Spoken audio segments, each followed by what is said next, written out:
आपल्याला प्रेक्षकांमधून प्रश्न आहे, बघूया प्रेक्षक काय विचारतात.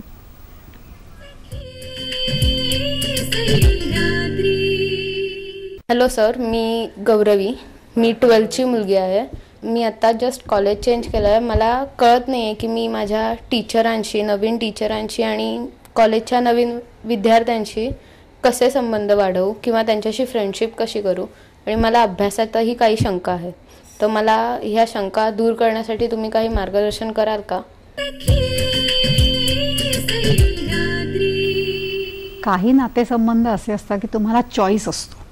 जेव्हा आपण कुटुंबात जन्म घेतो तेव्हा कौटुंबिक नात्यांना चॉईस नसतो. आता यांनी जो प्रश्न विचारलाय त्याच्यामध्ये त्यांना चॉईस आहे. तर हा चॉईस म्हणजे हे निवड करताना नेमकं तुमचा दृष्टिकोन कसा असायला पाहिजे? मला असं सांगावं असं वाटेल की थोडंसं अक्षयला सांगितलं आपण अगोदर त्याप्रमाणे की एकतर ती नाती कशी बनतील त्याचं टेन्शन ठेवायचं नाही. दुसरी गोष्ट अशी की आपण आपल्या स्वतःकरता आपण कॉलेजमध्ये का जातोय, अभ्यास करायला जातोय, त्याच्यावरती एक फोकस ठेवा, त्याच्यावरती लक्ष केंद्रित करायचं.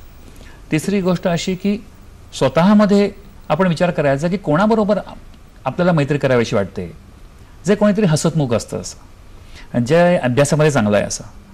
कदाचित असं असू शकेल की बाकीच्या गोष्टी की स्पोर्ट्स आहेत किंवा वक्तृत्व आहे त्याच्यामध्ये पण त्यांचा काही भाग आहे असं. जे लोक जे मुलं जी बोलतात तसं करतात त्या मुलांबरोबर मला आपल्याला संवाद साधायचा किंवा मैत्री ठेवावीशी वाटते.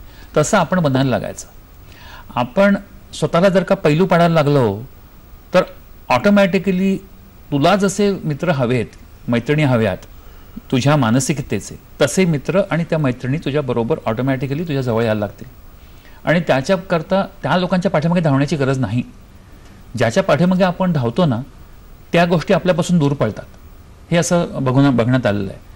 तेव्हा हसतमुख राहायचं आणि आपल्याला मी सांगितलं त्याप्रमाणे त्या गोष्टी जर का करत राहिलीस तू तर तुला असं लक्षात येईल की तुला पाहिजे त्या तऱ्हेचं तुझं फ्रेंड सर्कल ऑटोमॅटिक बनेल.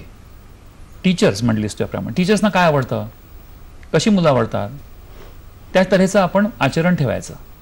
अगदी निश्चित टीचर्सच्या तू लक्षात येशील. टीचर्स बोलत असताना आय कॉन्टॅक्ट द्यायचा, नोट्स घ्यायच्या आणि अशा बऱ्याचशा ज्या टिपिकल गोष्टी आहेत की ज्या तुम्हाला लक्षात येईल की जर का तुम्ही स्वतः प्रोफेसर असाल तर तुम्हाला कोणती मुलं आवडतील बरं, हे तुम्हाला लक्षात येईल की तुमचं आचरण कसं पाहिजे.